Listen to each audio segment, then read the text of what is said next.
Hi, and welcome back to Mr. Raymond's Social Studies Academy, where today we will look at manifest destiny, including the acquiring of the disputed Oregon Territory, the Mexican-American War, and the California Gold Rush. In previous lessons, we learned how Western expansion began with the Louisiana Purchase in 1803, and the exploration of the Western United States with the Lewis and Clark expedition. We learned how sectionalism had begun dividing America between Northerners and Southerners, and questions of where to allow slavery as states were added into the country becoming heavily debated political issues, such as the Missouri Compromise. We also looked at the way Native Americans were treated horribly as settlers moved west, a conflict that would continue throughout the century and beyond, symbolized by the Trail of Tears. So what do you need to know? Well, for most U.S. history classes, you're going to have to understand the meaning of manifest destiny and the impact that it had on the United States. And just a reminder, teachers, that this PowerPoint with a variety of resources are available at Teachers Pay Teachers. Just click the link in the notes below this video or search for Mr. Raymond's Social Studies Academy at Teachers Pay Teachers. So what is manifest destiny? Well, if you haven't guessed, it has to do with westward expansion of the United States. The expression manifest destiny dates back to 1845, when a journalist, John O'Sullivan, used it in articles promoting the annexation of Texas and the ongoing boundary dispute with Great Britain over the Oregon Territory. The word manifest means clear or obvious, and destiny is a predetermined course of events. O'Sullivan wasn't the first to discuss westward expansion as a divine mission. Thomas Jefferson spoke of spreading an quote-unquote empire of liberty across the continent in a letter to Rogers Clark of the Lewis and Clark expedition, and was a proponent of westward expansion. Jefferson thought that this empire of liberty would be a shining example of freedom for the world to emulate. So, manifest destiny is the doctrine or belief that it is the God-given destiny that American settlers would expand westward, creating a nation that stretched from the Atlantic Ocean to the Pacific Ocean. And while this movement is mostly associated with the 1840s to 1850s, westward expansion would carry on throughout the 19th century. As we said, some of the big events associated with manifest destiny include the dispute over the Oregon Territory, the Mexican-American War, and the California Gold Rush. And there were some serious outcomes and themes associated with manifest destiny, including the debates over the expansion of slavery, the dire consequences it would have on the Native American populations of the West, and how it would put America on a path towards civil war.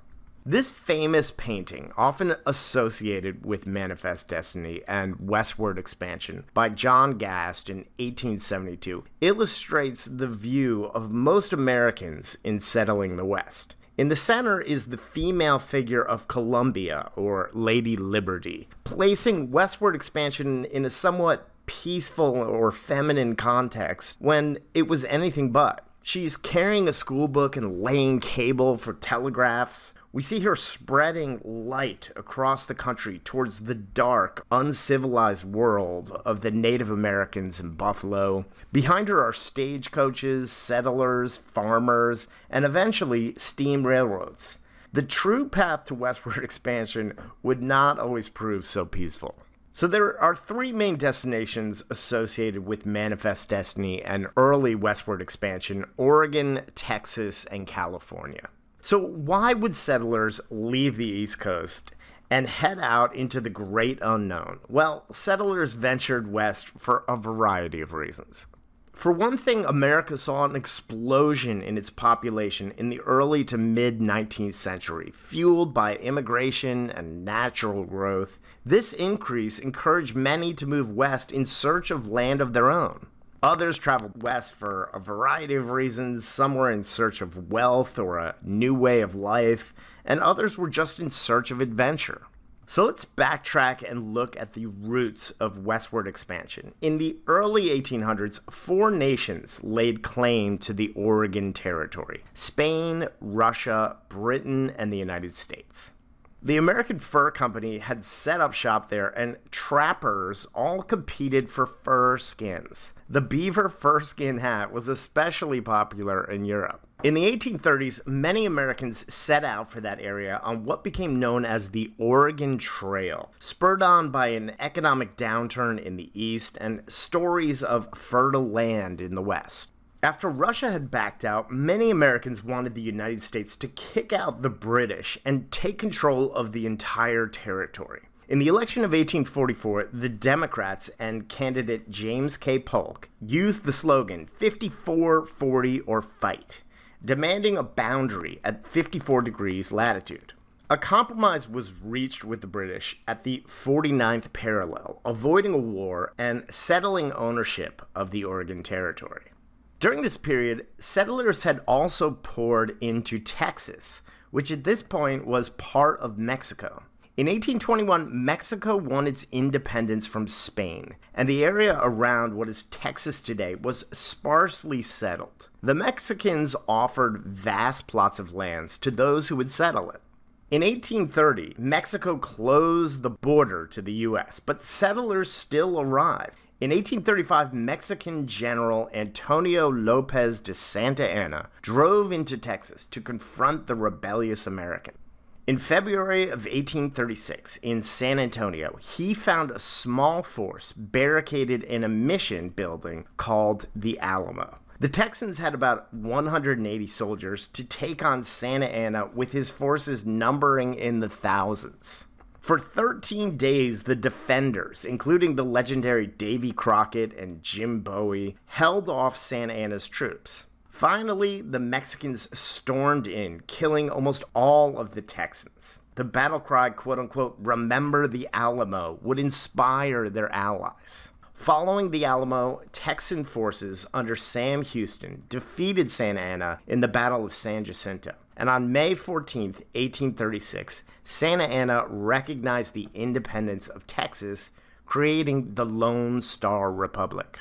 While many Texans and Southern Americans wanted to annex or add Texas to the United States, Presidents Jackson and then Van Buren didn't want to add another slave state, upsetting the balance in Congress between free and slave states. However, again, we mentioned the presidential election of 1844. With manifest destiny spirit gripping the country, Texas was added to the United States. James K. Polk, the Democrat and pro-annexation candidate, defeated a flip-flopping Henry Clay. In 1845, Texas joined the Union. However, Polk had his sights set on more than just Texas, including California and the New Mexican territories. After Mexico had refused to sell the land, Polk hoped to provoke a war. He ordered General Zachary Taylor into a disputed territory near the Rio Grande River, thinking it would provoke the Mexicans, and it did. On April 25, 1846, Mexican forces, feeling that Americans had invaded their country, attacked Taylor's troops. President Polk told Congress that Mexico had, quote, shed American blood upon American soil, to which Congress declared war on Mexico on May 13th.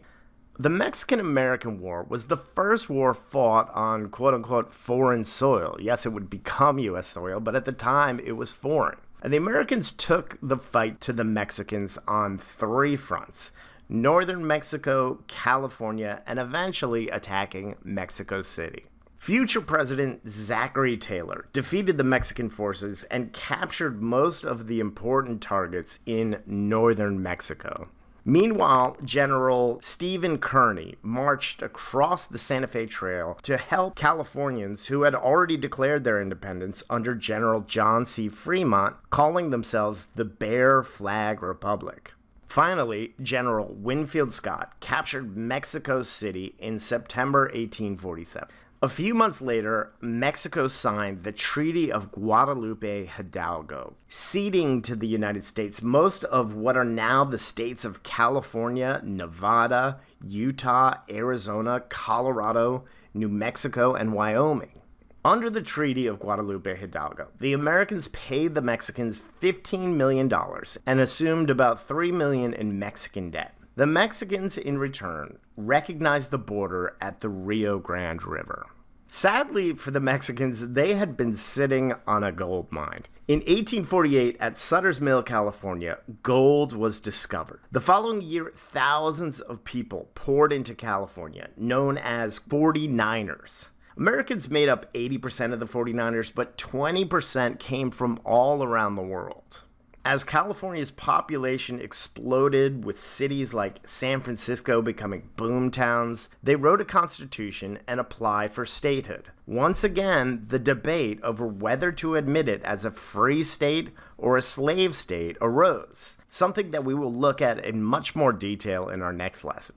It's important to remember that not all Americans were happy about not just the Mexican-American War, but Manifest Destiny in general. Native Americans and the Mexicans who were living in the lands grabbed by the United States would suffer tremendously at the hands of the new settlers. And there's much more for you to learn about in this controversial moment in American history. With the American flag now raised on land, stretching from the Atlantic to the Pacific Oceans, the dream of Manifest Destiny had been accomplished.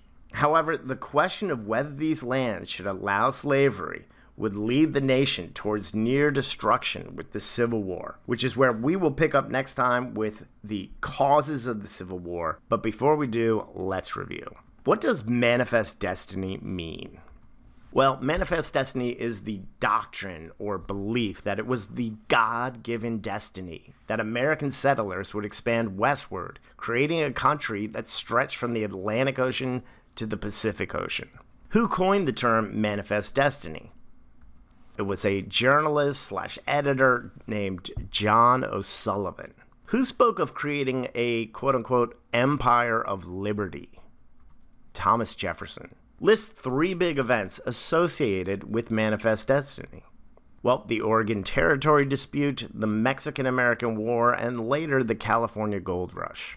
What 4 countries originally claimed the Oregon Territory? Russia, Spain, Britain, and the United States. What campaign slogan and battle cry about the boundary of Oregon helped James K. Polk get elected? 54, 40, or fight? What battle was fought in San Antonio, Texas, in which 180 Texans held out against thousands of Mexican troops? The Battle of the Alamo. What future president fought in the Mexican-American War? Zachary Taylor. What was the name of the treaty that ended the Mexican-American War? The Treaty of Guadalupe Hidalgo. What were the people who rushed to California in search of gold known as the 49ers? What war did Manifest Destiny help encourage? The Civil War. And that's it. I want to thank you guys for watching. Be sure to subscribe because up next we are going to be looking at the causes of the Civil War. And just a reminder, teachers, that this PowerPoint with worksheets, guided notes for flipped class videos, Kahoots, quizzes, lesson plans, and additional activities are available at Teachers Pay Teachers. Click the link in the notes below this video or search for Mr. Raymond's Social Studies Academy. Again, guys, thanks for watching. Keep up that good work and you're going to ace that next exam.